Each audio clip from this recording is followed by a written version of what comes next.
실제로 몇 살부터 좀 검진을 받아보는 게 좋을까요? 사실 산부인과적으로는 건강보험공단에서는 만 20세를 기준으로 자궁경부 세포진 검사를 시작하라고 권하고 있습니다. 네. 그러니까 이는 젊은 나이에도 성 경험이 있다면 염증이나 암의 위험성에 노출이 되어 있기 때문입니다. 혹 성경험이 없다 하더라도 이상 증상이 있는 경우에는 당연히 검진을 받아야 합니다. 네.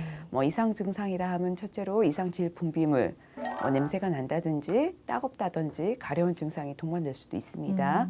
둘째로는 이제 이상 질출혈이 있는 경우, 이는 이제 생리주기와 무관한 출혈이 되겠습니다. 질출혈량이 아주 소량일 수도 다량일 수도 있습니다. 기간은 증상에 따라 다릅니다. 그리고 셋째로 불규칙한 생리주기. 정상적인 생리주기는 보통 21일에서 35일 주기인데요. 네. 이보다 짧거나 긴 경우 호르몬의 이상이나 자궁의 이상인지 확인을 해봐야 합니다. 네. 그리고 넷째로는 이상 통증, 갑작스러운 하복통이나 일상생활을 유지할 수 없는 생리통이 있는 경우입니다. 이러한 경우 초음파 검사를 권해드립니다. 네. 그리고 마지막으로는 외음부 이상이 있겠습니다. 외음부에 만져지는 종괴나 통증이 동반된 궤양성 수포 등이 있는 경우를 말씀드리겠습니다. 네. 자, 어떤 검사를 받느냐에 따라서 그 검사 시기와 대상자도 좀 달라질 것 같은데요. 자, 우선은 여성 검진 하면 가장 먼저 떠오르는 게 바로 자궁 관련 질환의 검사일 것 같아요. 아무래도 네. 자궁이 여성에게 무척 중요한 기관이기 때문일 텐데요. 네. 자, 그럼 구체적으로 자궁에 어떤 질환들이 생길 수 있는지 알아볼까요? 자궁은 여성의 대표적인 기관이자 이제 상징적인 의미가 있는 중요한 기관입니다. 네. 이제 왜냐하면 매달 일어나는 생리 그리고 임신과 출산이 자궁에서 이루어지기 때문입니다. 자궁에 발생하는 대표적인 질환으로는 이제 자궁 경부암, 자궁 내막 증식증, 자궁 내막암, 난소암과 같은 악성 종양과 그리고 자궁 근종, 선근증, 그리고 내막에 생기는 용종 이런 양성 종양이 있습니다. 네. 자, 정말 다양한 자궁 질환들이 있는데요. 검사 방법도 각각 좀 다른 걸로 알고 있거든요. 그 각각 질환들에 대한 특징과 또 어떤 검사로 좀 발견할 수 있는지 이제 키워드 확인해 보면서 자세한 이야기 나눠보도록 하겠습니다. 첫 번째 키워드입니다. 자궁 경부암 검사. 네. 네. 자, 우선 자궁 경부암 검사에 대해서 알아볼 텐데 우선 자궁 경부암이 어떤 질환인지부터 알아봐야겠죠, 선생님? 네네. 자궁 경부라고 하는 것은 자궁의 입구를 의미를 합니다. 그래서 자궁 경부암은 자궁 입구인 자궁 경부에 암이 발생하는 것으로 우리나라에서 가장 흔한 부인과 암입니다. 네. 즉 인유두종 바이러스로 인해서 자궁 최부와 질로 연결되는 나머지 부분인 자궁 입구인 경부에 발생되는 생식기암입니다.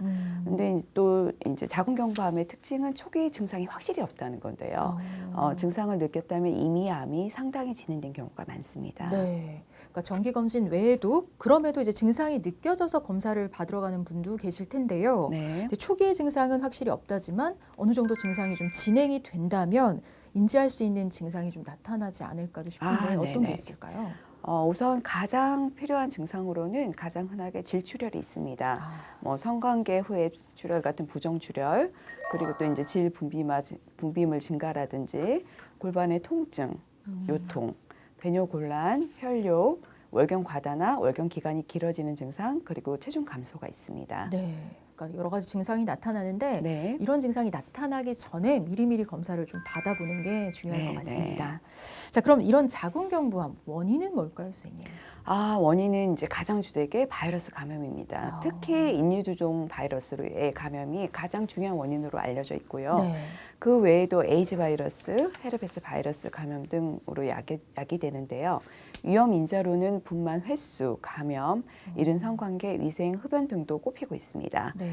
그래서 이런 자궁 경부암을 조기에 발견하기 위해서는 정기적으로 산부인과에가 검진을 받아야 하고 네. 자궁 경부 세포진 검사로 자궁 경부 이상 유무를 확인할 수 있습니다. 그러니까 자궁 경부 세포진 검사 이게 가장 기본적인 검사라고 보면 되겠네요. 어떻게 이루어지는지 좀 알려주세요. 네, 자궁 경부암 검사는 골반을 진찰할 수 있는 특수 의자에 앉아서 질경이라고 하는 기구를 질 내에 삽입한 후에 자궁 경부의 표면 세포를 채취해 현미경으로 관찰하여 비정상 세포 유무를 확인하여 검사하는 방법입니다. 네, 그럼 이런 자궁 경부 세포진 검사를 받아야 하는 연령대는 어떻게 될까요? 사실 이제 젊은 분들이 이제 내가 젊어서 꼭 이걸 해야 하나 이렇게 생각하실 수 있는데 네. 만 20세를 기준으로 성 경험이 있는 여성이라면 세포진 검사가 꼭 필요합니다. 하지만 이제 만 20세 미만의 성 경험이 없거나 이제 미성년자인 분들은 검사를 해야 하나 이렇게 고민하실 수 있는데요. 네네. 그런데 이제 질 출혈이 있다든지 어. 초음파 검사상 경부에 종괴가 발견이 되어서 아. 이런 경우에는 이제 본인의 동의 혹은 미성년자니까 보호자의 동의 하에 검사를 할 수 있습니다. 네. 그리고 우리나라는 올해 6월 20일부터 만 12세의 청소년을 대상으로 자궁경부암 백신 무료 접종과 더불어 건강 여성 첫 걸음 클리닉 사업을 진행을 하고 있습니다. 그래서 아이와 함께 산부인과 병원을 방문해 주시는 게 좋고요. 네. 만 12세에서 13세 이후에는 초경이나 2차 성징 발달에 대한 전문의의 상담을 받아보시는 게 좋습니다. 네. 자, 그럼 이런 자궁경부암 검진은 어느 정도 주기로 받아보면 될까요? 대한부인 종양학회 가이드라인에 따르면 우리나라는 자궁경부암의 발생률이 상대적으로 높은 나라입니다. 그래서 1년에 한 번 자궁경부 세포 검사를 권하고 있습니다. 네. 하지만 인유두종 바이러스에 감염이 되거나 이상세포 소견이 있는 경우에는 검사 결과에 따라서 짧게 3개월에서 6개월 간격의 추적 검사가 필요합니다. 하지만 인유두종 바이러스 검사를 함께 했을 때 두 가지 모두 음성이라면 2년에 한 번 정도 검사 주기를 늘리는 것이 가능하기도 합니다. 네. 근데 그 인유두종 바이러스 검사라는 건 자궁경부 세포 검사와 같이 진행하는 건가요? HPV 바이러스 검사는 자궁경부암을 일으키는 인유두종 바이러스 검사입니다. 자궁경부암의 70%가 HPV 16번, 18번 등 고위험군 바이러스가 원인으로 발견되기 때문에 검사 시 자궁경부 세포 검사와 HPV 16번, 18번 등 고위험 바이러스 유무 검사를 통해서 자궁경부암을 진단할 수 있습니다. 네. 자궁경부암의 검진을 위한 세포 검사와 인유두종 바이러스 검사에 대해서 자세히 알아봤고요. 이제 다음 키워드로 넘어가 보겠습니다. 초음파 검사. 네. 네, 이게 산부인과에서 굉장히 많이 하는 검사인 네네. 걸로 알고 있는데 초음파 검사로는 어떤 질환을 좀 확인할 수 있을까요? 질식 초음파를 통해서 자궁 내막, 그러니까 생리하는 조직입니다. 생리하는 조직의 두께와 모양을 살펴보고 자궁 내막의 용종이라든지 증식증, 자궁 내막암 발병 여부를 알아볼 수 있습니다. 네. 자궁 안쪽 공간을 덮고 있는 조직을 이제 자궁 내막이라고 하는데요. 쉽게 말씀드리면 월경 조직입니다. 자궁 내막암은 이 부분에 악성 종양이 나타난 것을 말합니다. 네. 근데 산부인과에서 하는 초음파 검사라고 하면 두 가지 종류가 있는 걸로 알고 있는데요. 자궁 내막암 같은 경우는 어떤 초음파 검사로 알 수 있을까요? 네, 이제 여성 질환을 진단하는 초음파 검사는 시행 방법에 따라 경질 초음파와 복부 초음파가 있습니다. 네.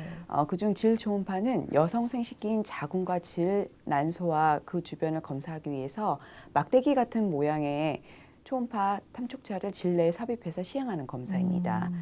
따라서 이제 복부 초음파보다는 자세하게 자궁 내막을 들여다볼 수 있습니다. 네. 자, 그렇다면 이런 자궁 내막암도 자궁 경부암처럼 뭐 검사를 받아야 하는 시기, 뭐 검진 주기 이런 게 있을까요? 특별하게 정해진 건 사실 없는데 20대 이상의 여성이라면 누구나 뭐 1년에 한 번 정도씩이라도 주기적으로 초음파 검사를 받으며 관리해 나가는 것이 좋습니다. 네. 자궁 내막암이나 난소암도 역시 초기 증상이 거의 없습니다. 그래서 정기적인 초음파 검사만이 조기 이러한 암들을 알아낼 수 있습니다. 네. 그럼 자궁 내막암 외에 또 어떤 여성암을 초음파 검사로 좀 진단할 수 있을까요? 난소 초음파 검사는 난소암 예방을 위해서 필수라고 할 수가 있는데요. 난소암이 초기에 진단되는 경우는 산부인과 검진 시 초음파 검사에서 우연히 발견되는 경우가 대부분입니다. 그렇군요. 사실 이 난소암은 여성들이 좀 가장 두려워하는 암 중에 하나가 아닐까 싶은데요. 난소는 우리 몸에서 어떤 역할을 하는지 또 난소암은 어떤 질환인지 좀 알려주세요. 네. 난소는 자궁의 좌우에 각각 한 개씩 존재하는 여성의 생식기관으로 남성의 고환과 발생학적으로 동일한 기관입니다. 네.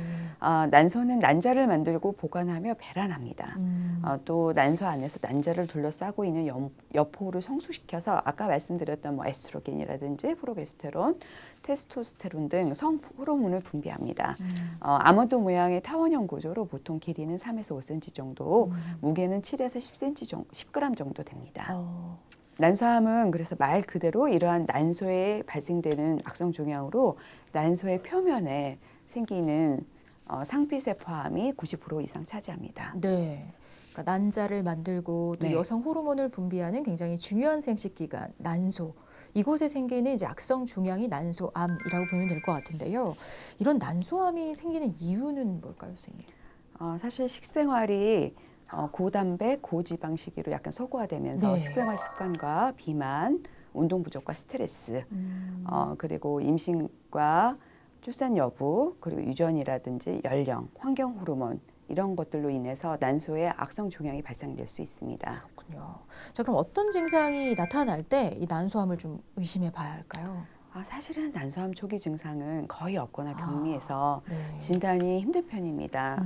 초기 진단되는 경우는 산부인과 검진 시 우연히 초음파 검사를 통해서 이런 식으로 발견되는 경우가 대부분입니다. 네. 그래서 이후 이제 난소암이 진행되면서 통증, 복부 팽창, 질출혈 등이 나타나고 이외에 이제 막연한 위장관 증상이 많습니다. 이제 네. 복부 이상감이라든지 소화장애, 위장 불안, 그다음에 가벼운 식욕 감퇴, 그리고 또 이제 월경 전 긴장 증상이라든지 심한 유방의 팽창, 월경 과다나 기능성 출혈 등이 있을 수 있지만 이것도 이제 단순히 난소암이다 이렇게 진단하기는 좀 어렵습니다. 그렇군요. 자, 그리고 꼭 비단 암이 아니더라도 뭐 초음파 검사로 알 수 있는 질환 또 어떤 게 있을까요, 선생님? 이제 양성 질환으로는 이제 자궁 근종이나 자궁 성근증, 난소 종양, 낭종 등의 질환이 있습니다. 이제 그중 가임기 여성의 20에서 40%에서 발견되는 흔한 질환이 바로 근종입니다. 이는 이제 자궁의 평활근에서 발생되는 양성 종양으로 대체로 30대 후반에서 50대 초반에 발생합니다. 네. 자, 자궁 근종은 사실 여성에게 좀 흔한 질환이죠. 많이 들어보기도 했거든요. 근데 초음파 검사를 통해 발견할 수가 있고 그 외에 자궁 근종의 특징 좀 자세히 알려주세요. 네. 자궁 근종은 발생 위치에 따라서 근층 내 근종 그리고 장막하 근종 그다음에 이제 점막하 근종으로 구분되며 증상이 다르게 나타나는데요. 네. 이는 이제 위치에 따라서 말씀을 드리는 겁니다. 네, 전체의 대부분이 근층 근육 내에 있는 근종입니다. 네. 그래서 가장 주의해야 되는 거는 점막하 근종으로 생리 조직 가까이에 있는 근종입니다.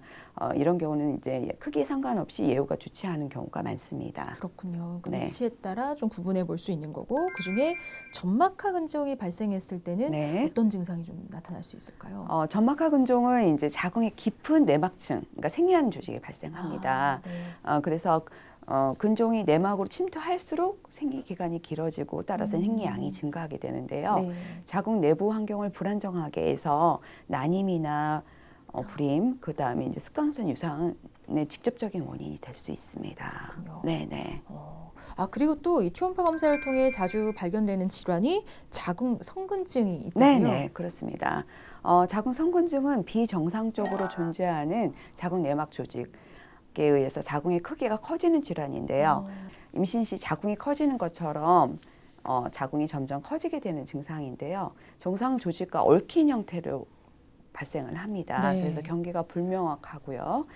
이제 자궁 생리 조직이 이제 퍼져 나가는 거기 때문에 대표적인 증상으로는 이제 생리 과다랑 생리통, 특히 이제 임신의 핵심인 자궁 내막, 자궁 근육층의 병변에 발생해서 자궁 조기 유산이나 태반의 유착의 원인이 될 수가 있습니다. 그래서 임신을 준비 중인 가임기 여성이라면 세심한 주의가 필요합니다. 네. 자, 또 초음파로 발견될 수 있는 대표적인 질환, 네네. 난소낭종도 있다고요? 네네, 그렇습니다. 난소낭종은 난소에 생기는 물혹을 의미를 합니다. 물이 찬 혹을 의미를 하는데 난소낭종은 되게 작고 양성이며 암이 아닙니다. 그래서 이런 종류의 혹은 추적 검사를 했을 때 1개월에서 3개월 안에 자연적으로 없어지는 경우가 많습니다. 그리고 대부분 기능성 낭종이며 가임기 여성한테 잘 발생합니다. 따라서 물혹이 암이 아니라고 판단되는 경우에는 일단 경과 관찰을 합니다. 난소낭종이 지속적으로 관찰되는 경우 크기나 이제 형태의 악성도, 임상적 양상을 토대로 수술의 필요성을 판단합니다.婦인과 검진에서 꼭 받아야 하는 검사 어떤 게 있을까요? 20대 여성분들이 이제 또 제일 궁금해하시고 많이 하시는 검사가 STD 검사입니다. STD? 네네. STD 검사는 이제 Sexually Transmitted Disease의 약자로 성 접촉에 의해서 감염될 수 있는 다양한 질병을 확인하는 검사입니다. 네. 쉽게 말해서 성 매개 질환을 확인하는 검사인데요. 때문에 성 경험이 있으신 분들이라면 주기적으로 받아주셔야 하는 검사입니다. 네. STD 검사는 이제 4종에서 8종, 뭐 10종, 12종까지 다양하게 나뉘어져 있는데요. 종합적인 검사를 위해서는 12종 검사를 받는 것이 좋습니다. 네. 자, 그럼 어떤 증상이 좀 나타날 때 이 STD 검사를 받는 게 좋을까요? 분비물에서 이상 소견이 있는 경우인데요. 아. 뭐 심한 냄새가 난다든지 증가되면서 색이 변한다든지 아. 이런 경우가 되겠고요. 그리고 성기 주변이 가렵거나 따가운 경우, 그리고 성관계 시에 통증이 느껴지는 경우, 그리고 극심한 갑작스러운 생리통이나 부정출혈도 사실은 검사를 해보시면 좋습니다. 네. 다만 이제 성매개 질환은 증상이 나타나지도 않을 수 있기 때문에 증상이 없을 경우 자신도 모르는 사이에 네. 상대방에게 전염을 시킬 수도 있기 때문에 더더욱 좀 주의를 하시긴 하셔야 됩니다. 그러므로 성관계 경험이 있으시면 1년에 1, 2회 정도 검사를 해보시는 것을 권해드립니다. 이외에도 결혼을 앞두고 있는 부부들은 이제 자신과 상대방이 방을 위해서 이제 검사하시는 걸 추천드리는데요. 임신 초기 여성에는 태아에 영향을 미칠 수 있습니다. 뭐 조산이라든지 아기가 감염이 된다든지 이런 문제가 있을 수 있기 때문에 검사하시는 게 필요합니다. 더 건강한 내일 쿠키 건강 TV